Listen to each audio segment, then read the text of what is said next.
बहुत हो गया नहाना, अब घर चलते हैं। मुझे तो अब बहुत ठंड लगने लगी है। अरे अभी कहाँ, अभी तो हमें इस पानी में और तैरना है। वैसे भी कई दिनों बाद हम सब साथ में नदी में नहा रहे हैं। जब तक हमारा मन नहीं भर जाता तब तक हम तुम्हें जाने नहीं देंगे। इतना बोलकर आसिमा चाहत और सेजल को पानी में धक्का देती है। आसिमा की बच्ची, मैं तुम्हें नहीं छोड़ूंगी। अरे चाहत, आराम से, उधर पानी गहरा है। तीनों सहेलियां पानी के अंदर हंसी ठिठोली के साथ नहा रही थी। तभी सेजल को पानी के अंदर से एक अजीब सी आवाज सुनाई देती है। ये कैसी आवाज है? ये तो इस पानी के अंदर से आ रही है। सेजल ये सोच ही रही होती है, तभी पानी के अंदर से कोई उसे नीचे खींच लेता है और सेजल डूबने लगती है। आह! नहीं, बचाओ! आसिमा, सेजल कहाँ गई? अभी तो हमारे साथ थी। सेजल, देख, तू हमारे साथ मजाक कर रही है ना? प्लीज भगवान के लिए सामने आ जा, हमारी जान निकलती जा रही है। सेजल, हाँ सेजल, हम जानते हैं तुम्हें पानी के अंदर बहुत अच्छे से तैरना आता है और तू जरूर हमारे साथ कोई मजाक कर रही है। तुम्हें हमारी कसम है, बाहर आ जा, हमारी जान सूखती जा रही है। प्लीज बाहर आ जा सेजल। लेकिन सेजल का जवाब तो तब आता ना जब वो वहाँ पर होती। सेजल तो वहाँ थी ही नहीं। चाहत और आसिमा की सांसें तेज हो चुकी थी। नदी का पानी भी अचानक से बर्फ जैसा ठंडा हो गया था और अभी तक जो लहरें बिल्कुल शांत थी वो उफरने लगी थी। चाहत, लगता है कोई तूफान आने वाला है। चलो बाहर चलते हैं और किसी से मदद मांगते हैं। नहीं, मैं इस पानी से बाहर तभी जाऊंगी जब सेजल हमें मिल जाएगी। सेजल कहाँ हो तुम? देखो, हम तीनों साथ में इस नील नदी में नहाने आए थे और घर भी हम साथ में ही जाएंगे। सेजल बाहर आ जा। दोनों सहेली सेजल को पानी में इधर उधर ढूंढ रही थी। तभी वहाँ उनकी क्लास टीचर मालिनी मैडम आ जाती है, जो कि चाहत की मम्मी होती है। तुम दोनों इस समय नदी में क्या कर रही हो? जल्दी पानी से बाहर आओ। मैंने कहा बाहर आओ। मालिनी के डांटने पर दोनों सहेली पानी से बाहर आ जाती है। पढ़ाई लिखाई में तो तुम दोनों का मन नहीं लगता है, बस दिन भर जंगलों में घूमना और नदी में नहाना रह गया है। अगर इस बार भी तुम दोनों का एग्जाम में कम मार्क्स आए ना, फिर मैं तुम दोनों को हॉस्टल में डाल दूंगी। समझे तुम दोनों? अब मेरा मुंह क्या देख रही हो? चलो घर जाओ।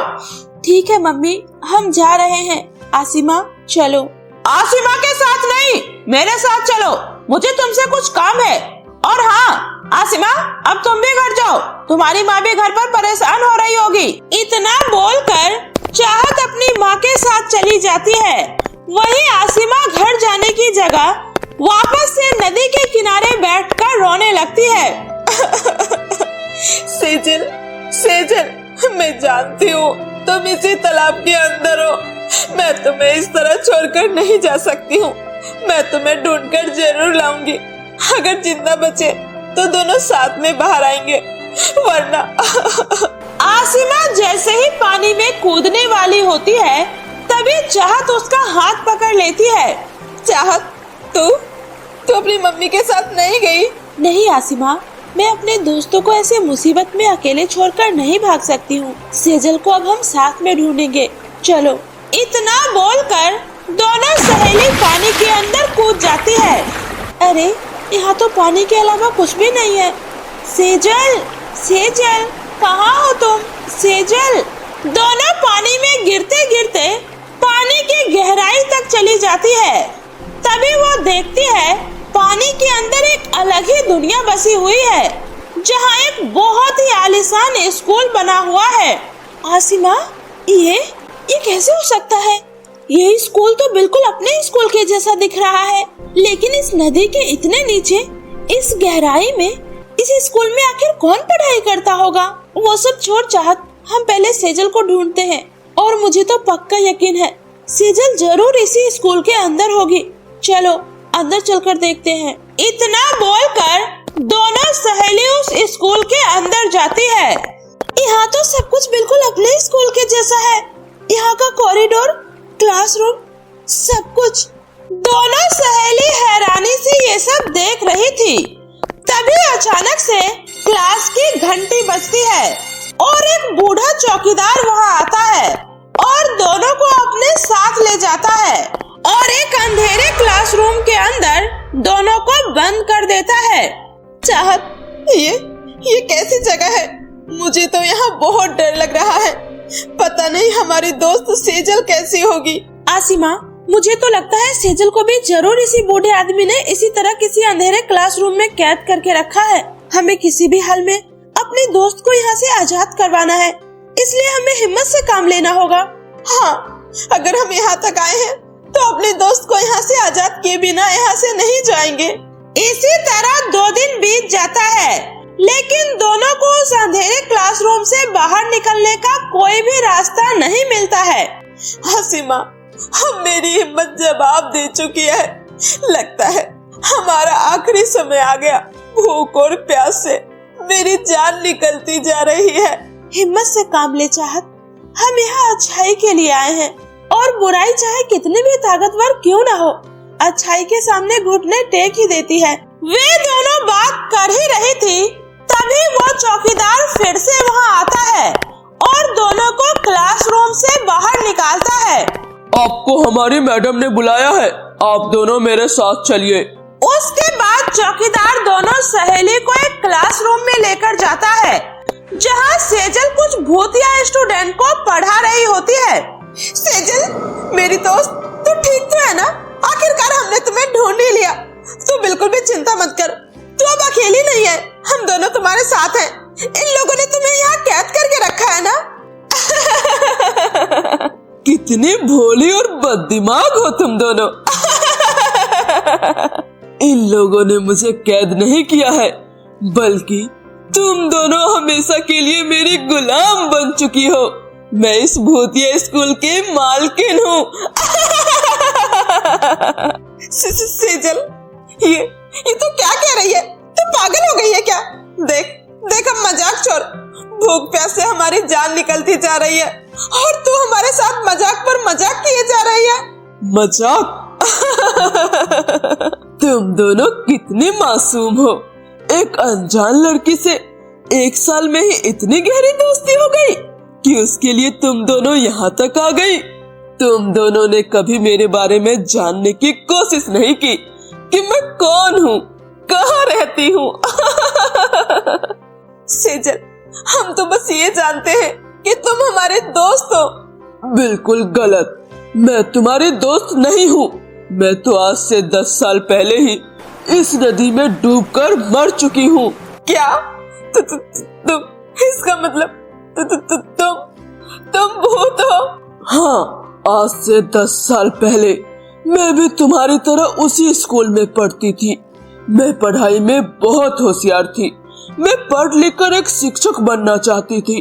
बचपन से मेरा एक ही सपना था, खुद का स्कूल खोलने का सपना। पढ़ाई पूरी करने के बाद मैंने अपना सब कुछ बेच दिया ताकि मैं अपने गांव में अपने नाम पर एक स्कूल बनवा सकूं। लेकिन जब मैं पैसे लेकर घर आ रही थी, तभी कुछ गुंडों ने मेरे सारे पैसे मुझसे लूट लिए और मैंने जब उसका विरोध किया तो उसने मुझे इसी नदी में धक्का दे दिया। मेरा शरीर तो मर गया, लेकिन मेरे सपने जिंदा रहे। मैं मरने के बाद भी हार नहीं मानी। मैंने इस नदी के अंदर ही अपना खुद का स्कूल बनवाया और जो लोग इस नदी में डूबकर मर जाते हैं, मैं उन सभी भूतिया लोगों को इस स्कूल में पढ़ाती हूँ। सेजल, मैं मानती हूँ तुम्हारे साथ बहुत गलत हुआ, लेकिन तुमने हमारे साथ धोखा क्यों किया? हमें यहाँ क्यों कैद किया है? तुम अपनी सच्चाई हमें पहले भी तो बता सकती थी ना? नहीं, मैं अगर तुम्हें अपनी सच्चाई बताती तो तुम कभी यहाँ तक नहीं आती। मुझे अपने स्कूल में पढ़ाने के लिए 2 काबिल टीचर की जरूरत थी, इसलिए मैंने तुम दोनों के साथ दोस्ती का नाटक किया और धोखे से तुम्हें इस नदी में बुलाया। अब तुम दोनों भी हमारे साथ यहीं इसी दुनिया में रहोगी। नहीं सेजल, तू कहती है तेरा सपना स्कूल खोलने का था, बच्चों को पढ़ाने का था, लेकिन क्या किसी को कैद करके धोखा देकर बनाया गया स्कूल सच में तेरा सपना है? तो अपने सपनों को पूरा करने के लिए हमारी दोस्ती, हमारे खुद के सपने को कुचलना चाहती है। हाँ सेजल, तू टीचर बनना चाहती थी। टीचर डर से नहीं, प्यार से पढ़ाते हैं। तुमने ये बिल्कुल गलत रास्ता चुना है। ये सुनकर सेजल गुस्से में चिल्लाती है, नहीं, मुझे किसी ने सहारा नहीं दिया। मेरी मेहनत, मेरा सपना, सब कुछ मुझसे छीन लिया गया और अब मैं तुम लोगों से भी तुम्हारा सब कुछ छीन लूंगी। सेजल, जो दर्द तुमने सहा, अगर तुम सच में चाहती हो हमें भी वही दर्द देकर तुम्हें सुकून मिलेगा तो फिर ठीक है, मार डालो हमें और कर लो अपने सपनों को साकार। मगर एक बात याद रखना, तुम्हें ऐसा करके कभी भी सुकून नहीं मिलेगा, कभी शांति नहीं मिलेगी तुम्हें।